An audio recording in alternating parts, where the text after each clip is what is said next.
I never planned to destroy his life until I watched him calmly destroy mine first. I still remember the exact sound the notification made when my world cracked open. Just one soft ding on my phone. One stupid little sound. But that was the moment I realized the man I loved, the man I was about to start a business and a future with, wasn't just betraying me. He was using me. He was using my ideas, my savings, my trust, and planning to walk away like I was nothing. And that night, staring at those messages, I made myself a promise. I wouldn't scream. I wouldn't beg. I wouldn't cry in front of him. I would make him watch everything he took from me crumble right under his feet, and then watch me build something better on the ashes. My name is Lena Hart. I was 26, a graphic designer, and the kind of person people called too soft for this world. I believed in second chances. I believed in talking things out. I believed, stupidly, that if you loved someone enough, they wouldn't hurt you. That was before Ethan. I met Ethan at a co-working space downtown. You know the type. Plants everywhere. Overpriced coffee. People pretending they're not spying on each other's screens. I was working on a branding project for a local bakery, and he sat down at the hot desk across from me. He smiled and said, "You're the only one here actually doing work. Everyone else is just scrolling." I laughed. We started talking. He said he was building a startup, a platform for local creators to sell digital products and classes. He talked about empowering small artists, helping people like me monetize their talents. It sounded like he was describing my dream out loud. Over the following weeks, we, accidentally, ended up at the same table more and more. Coffee turned into lunch. Lunch turned into late nights brainstorming. Late nights turned into sleepovers and whispered plans about our future. He said things like, "We'd make an amazing team, Lena. You have the vision. I can handle the business side. I want you as my co-founder, not just my girlfriend." I fell for him. Fast, hard, completely. It felt like fate. A guy who loved me and believed in my work. I told my friends, I think I finally found my person. Of course, there were red flags. There are always red flags. We just repaint them white when we're in love. He always had some urgent call to take in the hallway. He'd turn his laptop screen a little away from me when certain emails popped up. His Instagram had 0 photos of me, even after 6 months. When I joked, "Are you ashamed of me or something?" he kissed my forehead and said, "Lena, you're the best thing in my life. I just keep my private life off social media. Boundaries, you know." I believed him. Or maybe I just wanted to. He also loved talking about our business. But somehow, all the documents I made ended up under his email. The logo I designed. The pitch deck I built. The product concept I wrote. "It's just easier if it's all under one login," he said. "Investors like dealing with one founder when things are still small. Don't worry, you'll get your share. I'd never screw you over." I smiled and said, "Okay." I didn't ask for anything in writing. I didn't ask for legal agreements. I didn't ask for proof, because you don't ask the man you love for proof. You just trust him, right? The night everything snapped, I was at my apartment working on UI mock-ups for our platform. Ethan said he had a late meeting with some potential partner. I remember thinking, he's working so hard for us. I was actually proud of him. It was almost midnight when I got the email. It wasn't even meant for me. It was a forwarded email from a friend who worked at a small VC firm. Her message said, "Is this your Ethan? Thought you should see this." Attached was a pitch deck. I clicked it. The title slide said, "Founders, Ethan Cole and Madison Gray." I froze. Madison Gray was a tech influencer. She had a big audience on TikTok and Instagram. She posted productivity hacks and day in the life of a female founder videos. I scrolled through the deck, my heart pounding. Slide 3. Concept. It was my idea. Word for word. Slide 5. Branding. It was my logo, my color palette. Slide 8. User flow. It was the exact wireframe I had drawn in Figma. But there was no Lena. Not in the founder list. Not in the credits. Not in the emails. Only Ethan. And Madison. The email thread at the bottom made me feel physically sick. We're cutting the designer out. The vision is mine and Madison's, Ethan had written to the investor. She thinks we should clean up any loose ends. I'll handle that. Loose ends. That was me. I stared at the screen until the words blurred. My fingers went numb. My chest felt like it was wrapped in wire. I scrolled further and saw another email. Madison. Just make sure she doesn't have anything legal. You said she's naive, right? Ethan. Trust me. She's in love. She thinks we're building this together. She won't see it coming. I felt something inside me shatter so loudly, I swore I heard it. My first instinct was to call him, to scream, to demand he explain himself. But I didn't. My hand hovered over the call button, then pulled back. No, if he thought I was naive, if he thought I wouldn't see it coming, then I'd let him keep thinking that, and I'd make sure he regretted it. I cried that night. Of course I did. I'm not going to pretend I was instantly strong and fearless. I cried until my eyes burned, until my throat was raw, until the sky started to lighten outside my window. Then I washed my face, tied my hair back, and opened my laptop.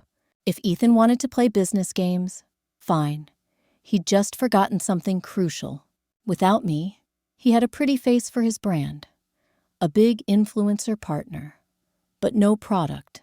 I had every original file, every draft, every email thread, time-stamped and clearly showing the work came from me. The first thing I did was back everything up. Twice. On hard drives, on the cloud, on an external server under a different name. Then I started reading articles about IP ownership, stories from other creators who had their work stolen, videos from lawyers who specialized in creatives being exploited. I reached out to one of them, an attorney named Rachel, who offered consultations for small creators. I sent her my files, emails, screenshots, and the pitch deck Ethan used. She wrote back the next day. Lena, I'm so sorry this happened to you. But yes, you have a case. A strong one. The word strong lit a spark in me. We talked on Zoom. I told her everything. How I designed the brand. How I wrote the concept. How Ethan kept everything under his email. For convenience. She didn't judge me. She just said, this happens more than you think. But the fact that he put everything in writing, that's going to bite him. Then she said something that shifted everything. You have two options. You can fight quietly in the background, or you can make this loud. But if you make it loud, you have to be strategic. No slander. Just the truth. With receipts. The truth. With receipts. I could work with that. I didn't want to end up in years of court drama. I wanted something faster, smarter, cleaner. Something that would expose him, protect me legally, and set me up to win without him. Rachel helped me draft a formal letter, cold, professional, and devastating. It stated that I was the original creator of the concept, brand, and product. I had documented evidence and timestamps. Any use of my work without credit or agreement would result in legal action. We didn't send it yet, not immediately. Timing was everything. I watched Ethan's and Madison's social media. I saw them tease a huge announcement. I saw Madison post, "Can't wait to introduce you all to the product I've been building for months." Funny, I didn't remember her doing any of the building. Then, one day, Ethan texted me like nothing was wrong. Ethan, big week coming up. Might be a little distant. Lots of meetings. You good?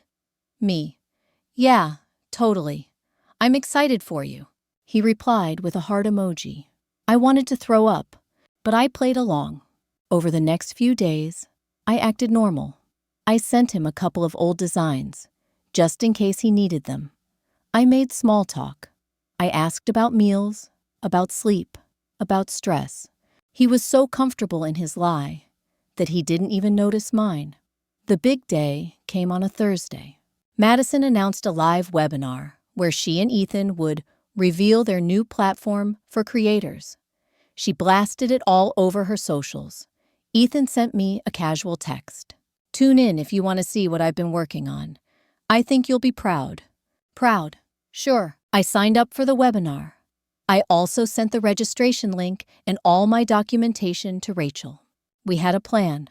10 minutes before the webinar went live, Rachel emailed Ethan and the investor list using the contact info we found on the pitch deck. The subject line was simple. Notice of IP ownership. Project Creator Harbor. The name I had originally given our platform, which they were still using. In the body, Rachel laid it all out. Dates, evidence, and a very clear statement that if they proceeded to publicly claim my work as their own without addressing me, that email would be the first of many.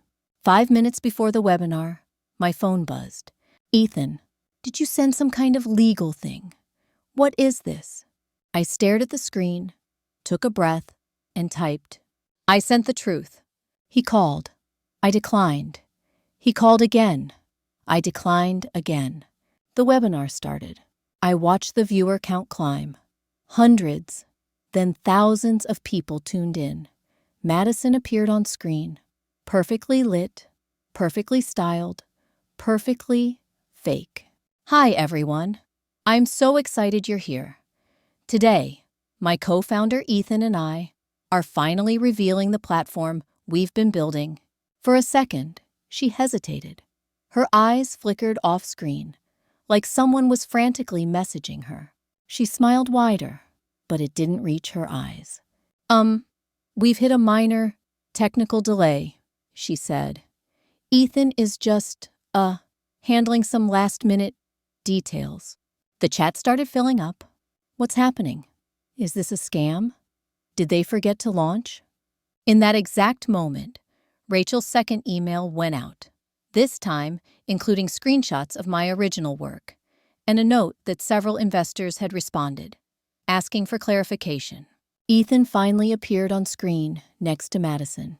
He looked pale. You know when someone is trying desperately to look calm, but their eyes are screaming? That was him. Hey everyone, he began. We're so excited to show. Then Madison cut in. Actually, Ethan, maybe we should clarify something first. Her voice was sharp, controlled, dangerous. I blinked. This wasn't part of our plan. She turned to him, live, in front of thousands of viewers. Did you lie to me too? She asked. Because I just got forwarded an email from a lawyer saying all of this. She gestured at the logo, the screenshots. Belongs to someone named Lena Hart. Hearing my name out loud hit me like a lightning bolt. Ethan stammered. Madison, babe, I was going to handle it. Handle what? She snapped. You said this was your concept. You said the designer was just freelancing and you'd bought her work out. Did you seriously steal everything and drag me into this? The chat exploded. Oh, Mao exposed. Who's Lena? This is messy. Link her page. I hadn't planned for Madison to turn on him live, but I wasn't mad about it. Ethan tried to recover. Look, everyone, there's just been a misunderstanding. But Madison wasn't done. I don't work with thieves, she said, staring straight into the camera. Until this is cleared, I'm out. And just like that, she logged off. The screen split, glitched, and Ethan was left alone, sweating, scrambling. Just give me a second, he stuttered. We'll be right back. The stream cut. I sat there in the dark of my apartment, my laptop screen the only light. My heart pounding with a strange mixture of pain and satisfaction. He had wanted to erase me, Now he was the one being erased. Within 24 hours, 2 investors wrote back to Rachel, saying they were pausing discussions with Ethan. Madison posted a statement saying she had been misled and would be reassessing all business relationships. Ethan texted me nonstop. Ethan, Lena, can we talk? Ethan, you didn't have to ruin everything. Ethan, we could have worked something out. Ethan, you're overreacting. This is business. This is business. That line told me everything. I answered one time. Just once. Me. So is this. Then I blocked his number. Rachel and I worked out a settlement offer. Ethan could either publicly credit me as the original creator, pay me a fair percentage of any profits, and sign an agreement acknowledging my authorship. 1 month later, I launched a new project. New name, new visuals, new structure. But at its core, it was still my original dream, just without the parasite attached. This time, I did everything right. I registered my business under my own name. I trademarked the brand. I signed proper contracts with collaborators. And I did something Ethan never thought I would do. I told my story. I filmed a video titled, "He Tried to Steal My Startup," so I let him. And then, this happened. I spoke directly into the camera. No tears, no drama, just the truth. I shared screenshots of my designs, my pitch drafts, the emails. I blurred names where I needed to, followed Rachel's advice to stay factual, not defamatory. I ended the video with this: if you're a creator, never let someone convince you that you're just the designer or just the artist. You are the foundation. Get everything in writing. Protect your work. And if someone underestimates you, don't beg to stay. Build something they can never be a part of. The video blew up more than I expected. Creators from all over commented, "This happened to me too. Thank you for saying this." Dropping my lawyer's number in the comments for anyone who needs help. Rachel's email inbox flooded with inquiries. My platform gained its first wave of users. People who followed me, not just for the product, but for the story behind it. Ethan stopped being the guy with a promising startup. He became the cautionary tale in my comment section. And strangely, I didn't feel the burning desire to keep punishing him anymore. Because at some point, my revenge stopped being about him and started being about me. Looking back now, I don't see that story as just betrayal. I see it as the moment I stopped being too soft for this world and started refusing to be stepped on. If you're listening to this and someone has broken your trust, stolen from you, lied to you, used you, I want you to hear this. You don't have to destroy yourself to destroy their expectations. You don't have to scream or get arrested or become like them. Sometimes, the smartest revenge is simple. Protect yourself, tell the truth, and become someone they can never touch again. If my story hit you in any way, do this for me. Hit the like button so this message reaches more people who need to hear it. Subscribe to the channel for more real stories of betrayal, revenge, and transformation. And share this video with someone who's been underestimated, used, or betrayed. So they remember, they're not weak. They're just one decision away from their own comeback story. My name is Lena Hart, and this was how I turned my heartbreak into my revenge.